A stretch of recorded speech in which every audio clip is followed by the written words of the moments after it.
والذی آمن باللہ وملائکتہ وکتبہ ورسلہ والیوم الآخر وقال اشہد ان لا الہ الا اللہ واشہد ان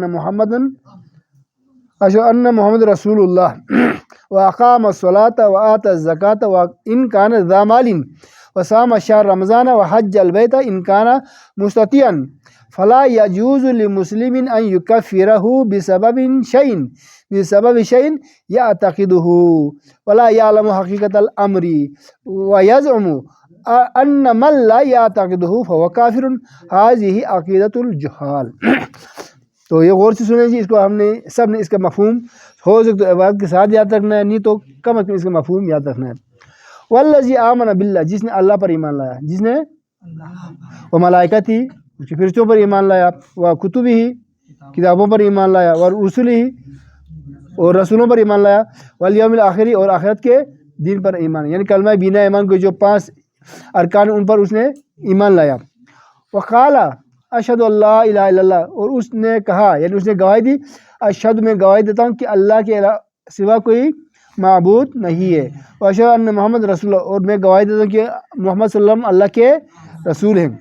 واقام الصلاۃ، اس نے نماز قائم کی، وآتى الزکاۃ، زکوٰۃ بھی دی، ان کان ذا مالن، اگر وہ مالدار ہے، یعنی وہ زکوٰۃ اگر واجب ہوتا ہے تو وہ زکوٰۃ بھی ادا کرتا ہے۔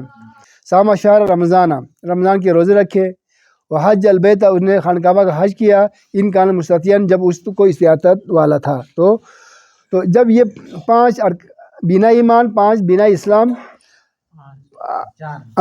5 بنا اسلام ہو گیا، 5 بنا ایمان ہو گیا۔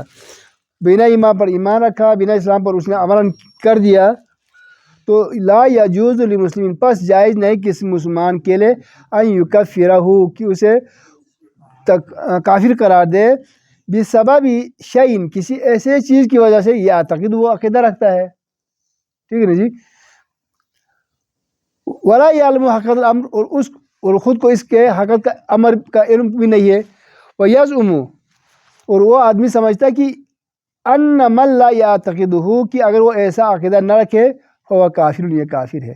ہذہ عقیدۃ الجہال، تو یہ جاہلوں کا عقیدہ ہے۔ جب ایک آدمی 5 ارکان اسلام، 5 ارکان ایمان کو مانتا ہے، عمل کرتا ہے، تو پھر اس کے بعد جتنے بھی ہم عقیدے رکھتے ہیں نا جی، اب مختلف لوگوں کے مختلف عقائد ہیں جی، کسی کے بارے میں مثلا کو پیر لچ اسلامت، کسی واقع لچ اسلامت، کو دے بزرگ پول میچے پین، کو دے اس کے چھس پو، ہاں وہ کوئی بات ہی نہیں ہے نا۔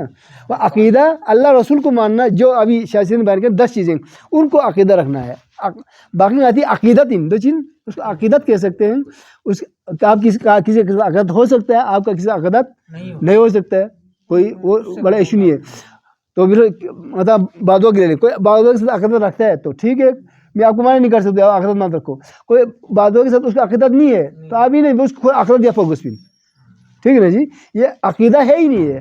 عقیدہ تو اللہ رسول کو ماننا، کتابوں کو ماننا، قیامت کو ماننا، کتابوں کو ماننا، اور نماز کو ماننا، روزے رکھنا، ان کو عقیدہ کہا جاتا ہے، باقی ان کو عقیدت کہتے ہیں۔ عقیدہ شیخ نے 10 چیزوں کو بیان کیا ہے، تفصیل سے بیان کیا، بس جب یہ چیزیں کرتا ہے تو اس کو آپ مسلمان ڈکلیئر کہیں گے۔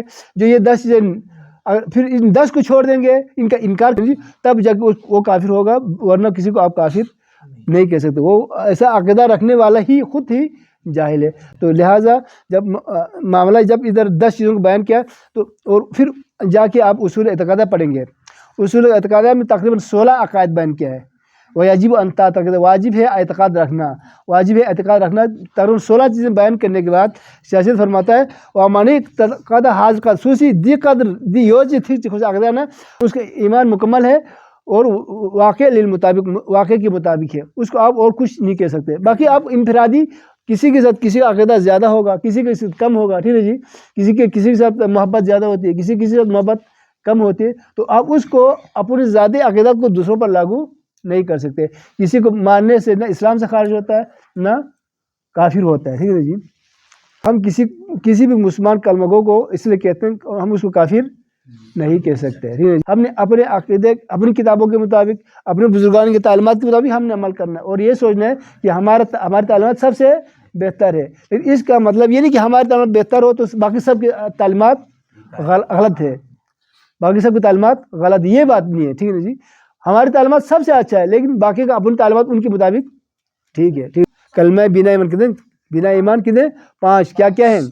میں ایمان لا کس پر؟ اللہ پر, اور اس کے فرشتوں پر, اور اس کے رسولوں پر, اس کے کتابوں پر, اور یوم آخرت پر. پھر میں اشہد, میں گواہی دیتا ہوں کہ اللہ کے سوا کوئی, اشہد لا الہ الا اللہ, اشہد محمد رسول اللہ, یہ ہو گیا نا. اور صلاۃ الخمس, 5 وقت کی نماز, صوم رمضان کے روزے, زکوٰۃ المال, حج البیت, یہ 5 ہو گئے. ٹھیک ہے. ارکان اسلام, اس کو ارکان اسلام کہتے ہیں. یہ کیا ہے؟ اس کو کلمہ بینہ اسلام بھی کہتے ہیں. کیا بینہ اسلام کا ہے, ارکان اسلام کا ہے. ٹھیک ہے. اور پہلے جو 5 ہے وہ کیا ہے؟ بینہ ایمان یا ارکان ایمان. تو یہ 10 چیز جب 5 کو اس نے تسلیم کر دیا, دل سے اقرار کیا, زبان سے اقرار کیا, اور اس پہ عمل کیا, تو پھر آپ اس کو کسی کفر کی طرف نسبت نہ کریں. اللہ کی بارگاہ میں دعا ہے, ہم نے جو کچھ پڑھا سمجھا اس کو اوپر عمل پیرا ہونے کی, اور دین کو سمجھ کر اس کے روح کے مطابق عمل کرنے کا اللہ تعالی ہم سب کو توفیق عطا کرے. صلی اللہ محمد وعلی محمد.